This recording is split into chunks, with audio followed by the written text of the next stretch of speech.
बिस्मिल्लाहिर्रहमानिर्रहीम। अस्सलाम वालेकुम डियर स्टूडेंट्स। आज के लेक्चर में हम continuity of the uniform limit of a uniform convergent sequence के हवाले से देखेंगे। इसमें हमने ये देखना है कि अगर एक सीक्वेंस है ये जिसकी तमाम टर्म्स जो है ना वो कॉन्टीन्यूस फंक्शन है इंटरवल ए बी पे, और तो उसकी जो लिमिट होगी उसके बारे में हम क्या कह सकते हैं, क्या वो कॉन्टीन्यूस होगी या नहीं होगी। ये फंडामेंटल क्वेश्चन था पहले कि सीक्वेंस की प्रॉपर्टीज़ जो हैं वो उसकी लिमिट में इनहेरिट होती हैं कि नहीं होती। उसके लिए कुछ कंडीशंस देखनी पड़ती हैं कि कौन सी ऐसी कंडीशन अगर नहीं है तो किन कंडीशंस के तहत होंगी। तो ये थ्योरम जो है हमारा सबसे पहला ये इसी के हवाले से हमें बताएगा कि अगर कोई सीक्वेंस है जो कि कॉन्टीन्यूस फंक्शन की सीक्वेंस है और वो कन्वर्ट करती है एफ को uniformly on interval A B, then we can say that F is continuous on A B. यहाँ पे जो मेन अहम पॉइंट है वो यूनिफॉर्म कन्वर्जेंस है। अगर यूनिफॉर्मली कन्वर्ट नहीं कर रहा तो हम श्योरिटी नहीं कह सकते कि एफ़ जो उसकी लिमिट आएगी वो कॉन्टीन्यूस होगी कि नहीं होगी। उसके वजह से आगे रिमार्क्स मिलेंगे हमें। तो ये रिज़ल्ट हम करते हैं, पहले इसको देखते हैं। बड़ा अहम रिज़ल्ट अक्सर पेपर्स में आता रहता है, तो इसकी एप्लीकेशन भी हैं काफ़ी सारी। तो इसमें दो चीज़ें यूज़ हो रही हैं, दो हमारे पास इंफॉर्मेशन है। एक हमें गिवन ये है कि एफ एन है ना सीक्वेंस, ये इसकी तमाम टर्म्स जो है ना वो कॉन्टीन्यूस हैं। दूसरी बात कि एफ एन जो है ना वो कन्वर्ट करती है एफ़ को यूनिफॉर्मली, और हमने प्रूव क्या करना है कि एफ़ जो है ना लिमिट वो कंटिन्यूस होगी। कंटिन्यूटी ऑफ एफ़ हमारा टारगेट है।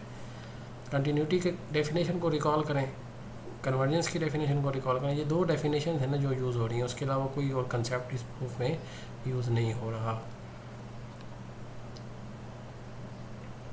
तो हम अब एक पॉइंट ले लेते हैं सी से ए बी पे। हमने इस फंक्शन को चेक करना है ये कॉन्टीन्यूस है, तो एक आर्बिट्रेरी पॉइंट सेलेक्ट करते हैं सी इस इंटरवल से, उस पे चेक करें कि कंटिन्यूस है कि नहीं। अगर उस पे कंटिन्यूस हो जाता है तो पूरे पॉइंट्स भी हो जाएगा, क्योंकि सी तो आर्बिट्रेरी पॉइंट हम पिक कर रहे हैं। तो for all X belongs to interval a b and m belongs to natural number, we can take this difference fx minus fc mod। इस मॉड के अंदर fnx और fnc को प्लस माइनस किया गया है। पहले स्टेप बड़ा आसान सा स्टेप है। fnx और fmc इन दोनों सीक्वेंस के पॉइंट्स को ऐड किया गया, सब्ट्रैक्ट किया गया, तो इक्वलिटी पे कोई इफेक्ट नहीं पड़ेगा। उसके बाद एब्सोल्यूट वैल्यू की डेफिनेशन ट्राइंगल इनइक्वालिटी लगाई है इस अगले स्टेप पे। तीन F of X minus F M of X absolute value plus F M of X minus F M of C absolute value plus F M of C minus F of C absolute value. यहाँ तक समझ आ गई आप लोगों को? उसमें अब इस इनइक्वालिटी 1 पे रोक दी है। अब हम वो कहता है कि for all epsilon for a given epsilon as fn converges uniformly to f, then there exists m such that for all x belongs to interval ab and for all n is greater than m, we have this expression is less than epsilon. Instead of epsilon here we are taking epsilon by 3, जो कि हमें ज़रूरत है अपने proof को simplify करने के लिए, क्योंकि 3 पार्ट्स हैं ना, तो उसने epsilon by 3 epsilon by 3 epsilon by 3 लेकर इस तरह से। तो n के लिए अगर है तो फिर m जो फिक्स कर देंगे तो उसके लिए भी तो वो चीज़ होल्ड करेगी। मतलब है कि एन अगर एम के इक्वल हो जाए, N is greater than equal to M के लिए ये चीज़ है ना, तो N is equal to M हो अगर, तब भी तो ये चीज़ ट्रू होगी। तो यहाँ से इम्प्लाइज कर सकते हैं ना कि, और फॉर ऑल एक्स के लिए तो सी अगर लिख देंगे तो तब भी तो होगा ना। फॉर ऑल एक्स के लिए अगर ये इनइक्वालिटी है तो सी भी तो इसी में से है, तो सी के लिए भी हमारे पास इनइक्वालिटी मिलेगी। तो यहाँ से दो चीज़ें मिलेंगी, एक ये चीज़ लेस देन एप्सिलॉन बाई 3 है, ये भी एप्सिलॉन बाई 3 है, ये भी एप्सिलॉन बाई 3 है। अगले स्टेप पे कंटिन्यूटी यूज़ होगी। अब हमें ये भी पता है कि एफ एम जो है ना वो कॉन्टीन्यूस है सी पे। Then there exist delta such that for all X belongs to this open interval C minus delta to C plus delta, we can write F M of X minus F M of C mod is less than epsilon by 3। So by using 1, 2 and 3 in we can get this F of X mod F of X minus F of C mod is less than epsilon for all delta for all epsilon there is delta such that for all x belongs to this open neighborhood, we can write this inequality. It implies that f is continuous at C, and as C is arbitrary point, so f is continuous on the whole domain. तो ये proof हमारा मुकम्मल होता है। बड़ा आसान सा proof है ये, आप लोगों ने पहले भी इस पैटर्न प्रूफ कई जगहों पे किए हुए हैं। तो इसको एक दफ़ा अपने नोट्सों पे लिखें और समझने की कोशिश करें। इस थ्योरम से दो नोट उसने लिखे हैं। पहला नोट लिखा ये है कि ये जो हमारे पास uniform convergence of the sequence है ना, ये सफिशिएंट कंडीशन है but not necessary for the continuity of the limit function. That is, if the limit function is continuous, then it is not necessary that the sequence is uniformly convergent on AB. पहली बात। दूसरी बात ये लिखी है कि उसी theorem से अगर जो फंक्शन है ना, जो लिमिट आ रही है वो डिसकंटिन्यूस हो जाए उस सीक्वेंस से कन्वर्ज कर रही है यूनिफॉर्मली, फिर हम ये कहेंगे सॉरी सीक्वेंस के तमाम टर्म कंटिन्यूस हैं। अगर फंक्शन है ना जो वो जिस पॉइंट को कन्वर्ज कर रहा है, सीक्वेंस जिस फंक्शन को कन्वर्ज कर रही है, अगर वो डिसकंटिन्यूस है तो हम पक्का कह सकते हैं कि वो यूनिफॉर्मली कन्वर्जेंट नहीं होगी। सीक्वेंस पॉइंट वाइज हो रही है लेकिन यूनिफॉर्मली नहीं होगी। ये दो चीज़ें नोट करने वाली। इससे रेलिवेंट दो एग्जांपल्स आगे आ रही हैं। पहले example they showed that the sequence F N is equal to F N X is equal to tan inverse N X is not uniformly convergent on interval A B.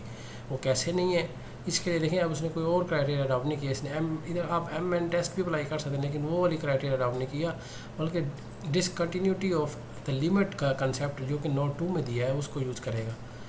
अगर आप note करें, इसको check कर सकते हैं। N tense to infinity की तरफ जाएंगे तो ये जो है सीक्वेंस यहाँ पे इन्फिनिटी आ जाएगा। टेन इनवर्स इन्फिनिटी जो होती है ना वो π/2 होती है, क्योंकि एक्स हमारे पास 0 to 1 है इस स्पेशल केस के लिए, इस स्पेशल एक्स के लिए।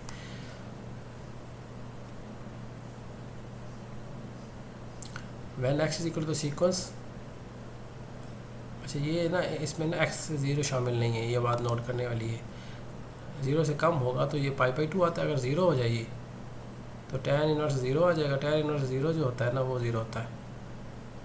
तो एफ ऑफ एक्स क्या आ जाएगा π/2 and x is between 0 and 1, 0 is not included and x is equal to 0, then we have 0। तो हमारे पास ये जो फंक्शन है ये डिसकंटिन्यूस फंक्शन है, ये ब्रेक हो रहा है 0 पे, इसकी डिसकंटिन्यूटी 0 पे है। फंक्शन की जो एफ एन जो है ना सीक्वेंस वो कन्वर्जेंट है pointwise to this function and F is discontinuous. और ये जो फंक्शन है ना एफ एन, इसके तमाम जो टर्म्स है ना f1 f2 f3 so on, तमाम की तमाम कॉन्टीन्यूस हैं। देखें फंक्शन की तमाम टर्म भी कॉन्टीन्यूस हैं, कन्वर्जेंट पॉइंट वाइज है, तब उसकी जो लिमिट है ना वो ज़रूरी नहीं है कि कंटिन्यूस आए। पहली जो हमारे पास इसकी ऑब्जर्वेशन है। दूसरी ऑब्जर्वेशन ये देखें, क्योंकि फंक्शन जो है ना वो डिसकंटिन्यूस हो गया तो नोट 2 की वजह से हम ये कह सकते हैं कि ये जो सीक्वेंस है ना हमारे पास वो यूनिफॉर्मली कन्वर्जेंट नहीं है इंटरवल 0-1 पे। एग्जाम्पल 2 को देखें जी, उसका वो कहता है कि let F N is the sequence with define as N X over 1 + x square X. यहाँ पे उसने थोड़ी सी गलती की है, एक्स स्क्वायर नहीं एन स्क्वायर आना चाहिए यहाँ पे।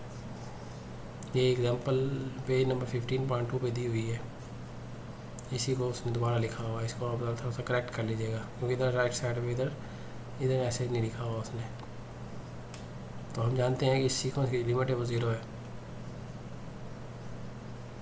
लेकिन ये सीक्वेंस पॉइंट ये ना यूनिफॉर्मली कन्वर्ज नहीं करती। लेकिन सीक्वेंस है ना उसकी हर टर्म कॉन्टीन्यूस है, उसका जो आंसर आ रहा है ना पॉइंट वाइज लिमिट का वो भी 0 आ रहा है, लेकिन यूनिफॉर्मली कन्वर्जेंट नहीं है। चलें जी, एग्जांपल 2 है। एग्जांपल 3 को आप लोग देखेंगे, बड़ी आसान सी एग्जांपल है और इसके बारे में ना मुझे बताएंगे ये एग्जांपल 3 किस हवाले से है, और फिर आप ना इसी से रेलिवेंट जो है एक्सरसाइज है तो ये भी करनी है। ये काम बढ़ता जा रहा है, आप लोग डिस्कशन नहीं कर रहे। आपको चाहिए कि ना आप चीज़ें डिस्कस करें, पूछें क्वेश्चंस, क्योंकि एग्ज़ाम आपके ना होने वाले हैं जो 29 जून से शुरू होंगे एग्ज़ाम, आपको पता लग जाएगा उसमें ना, क्योंकि ओपन बुक पेपर होगा और ओपन बुक पेपर में ना रिजल्ट्स थ्योरम्स वगैरह ये नहीं आते होते, एक्सरसाइज से मिलती जुलते क्वेश्चन होंगे या एग्जाम्पल्स से मिलते जुलते क्वेश्चन होंगे। जब आप अपने हाथ से न्यूमेरिकल एग्जाम्पल नहीं करेंगे तो ये पेपर अटैम्प्ट करना बड़ा मुश्किल हो जाएगा उसमें। तो आपसे यही है कि एग्जांपल्स की प्रैक्टिस करें, ज़्यादा से ज़्यादा एग्जांपल्स बनाएं, हर डेफिनेशन की एग्जांपल और एक्सरसाइज आनी चाहिए, एक्सरसाइज से थोड़ा सा अगर स्लाइड सा चेंज हो जाए तो वो भी आपको करना आना चाहिए। टेस्ट वगैरह सारे उसमें करने आने चाहिए। रिजल्ट्स आपको सारे याद होंगे, आपको प्रैक्टिस होगी तभी आप इसको कर पाएंगे, वरना मुश्किल हो जाएगा काम। चलें जी, यहाँ पे वाइंड अप करते हैं। अपना ख्याल रखिएगा। अल्लाह हाफिज़।